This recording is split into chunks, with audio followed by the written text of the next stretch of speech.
ஒரு முனிவரிடம் ஒரு பெண் வந்து தன் கணவன் போருக்கு போய் வந்ததிலிருந்து தன்னிடம் அன்பாய் நடந்து கொள்வதில்லை எனக் கூறி அதைச் சரி செய்ய மூலிகை தரும்படி முனிவரிடம் கேட்டுக்கொண்டாள். முனிவர் அவளுக்கு அறிவுரை கூறினார். ஆனால் அவள் சமாதானம் ஆகவில்லை. முனிவரின் வார்த்தைகளில் மன நிறைவு அடையவில்லை. அப்பெண்ணின் தொந்தரவு பொறுக்க முடியாமல் முனிவர் ஒரு யோசனை செய்தார். சரி, நான் மூலிகை தயாரிக்கிறேன், ஆனால் எனக்கு காட்டில் வாழும் புலியின் முடி ஒன்று வேண்டுமே என்றார். மறுநாளே அந்த பெண் காட்டிற்குச் சென்றாள். புலியைக் கண்டாள். அது உறுமியது. பயந்து வந்துவிட்டாள். மறுநாள் சென்றாள். ஆனால் இன்று பயம் சற்று குறைவாக இருந்தது. ஆனாலும் திரும்பி விட்டாள். அவள் தினந்தோறும் வருவது பழக்கமாகிவிடவே புலி உறுமுவதை நிறுத்தியது.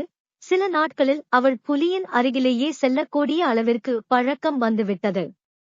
ஒரு நாள் புலியின் ஒரு முடியை எடுக்க முடிந்தது. எடுத்த புலியின் முடியே ஓடிச் சென்று முனிவரிடம் கொடுத்தாள்.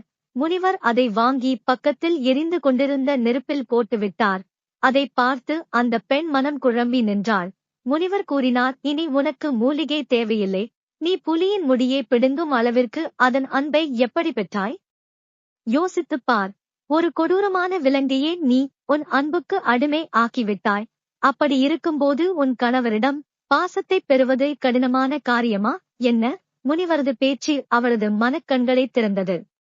அங்கிருந்து தெளிவு பெற்றவளாக வீடு திரும்பினாள். நம் பயங்களும் சந்தேகங்களும் மற்றவரின் அன்பையும் நட்பையும் அடைய தடையாக இருக்கக்கூடாது என்பதை புரிந்து கொள்வோம்.